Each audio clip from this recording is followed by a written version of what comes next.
The 66th annual NBA All-Star Game is over. The final, the Western All-Stars defeated the Eastern All-Stars 192-182. What a total lack of defense in this game. Total lack of defense. But I guess the fans got to see what they had, what they wanted to see. But the defense in this game is horrible. The last couple of years, when the defense has been horrible, and you got people talk about, these players are better than they were in the past. I mean, a high-scoring game back in the day would be something like 141, 139, or 133, 132, or something like that. Like maybe 150, 147, but to have almost 200 points, that's just ridiculous, right? But I'm not going to complain too much because it's an all-star game. It's an exhibition game, but still, that's a little bit ridiculous. But the big story, of course, tonight will be Anthony Davis, who had 52 points for the Western Conference All-Stars. The hometown kid, of course, the game is being played in New Orleans. He's from the New Orleans Pelicans. And that shatters the record for an All-Star game, which was set, I believe, in the 1961-62 season by Wilt Chamberlain, who had 42 points for the Philadelphia 76ers. The Philadelphia Warriors. That record had been standing for 55 years, I believe.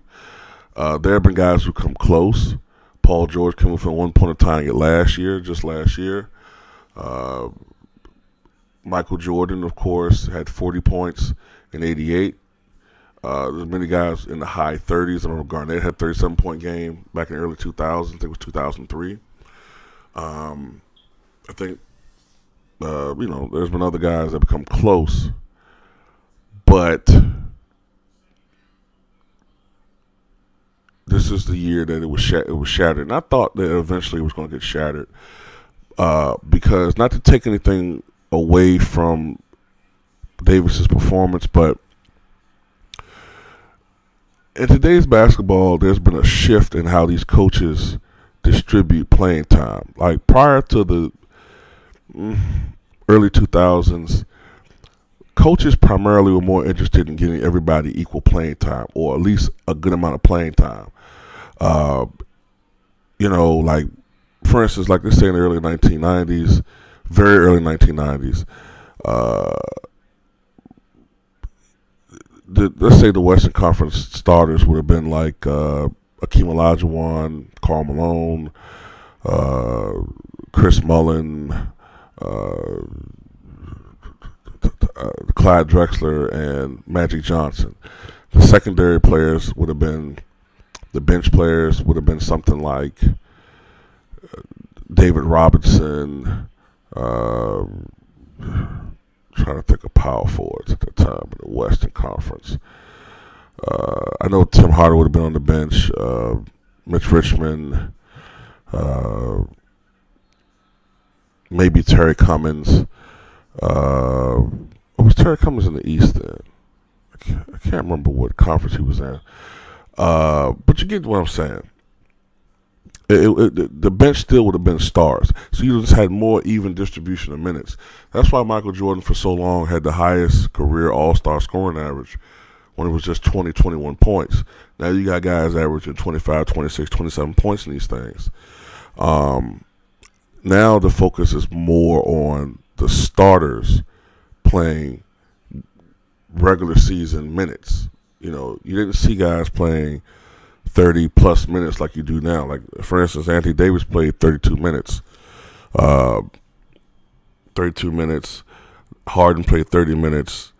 Curry played 28 minutes. Durant played 27 minutes. You didn't see that. Like in the past, it was very rare for a guy to go 20 minutes in these games. But still, Anthony Davis had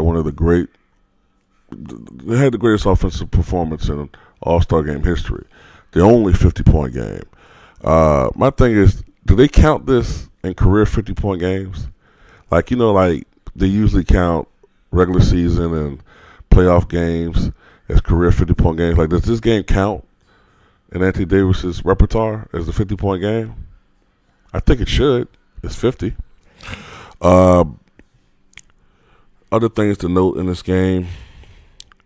Quietly, Kevin Durant had a triple-double. 21 points, 10 rebounds, 10 assists. The third triple-double in All-Star Game history. Michael Jordan, of course, had the first triple-double in All-Star Game history back in 1997.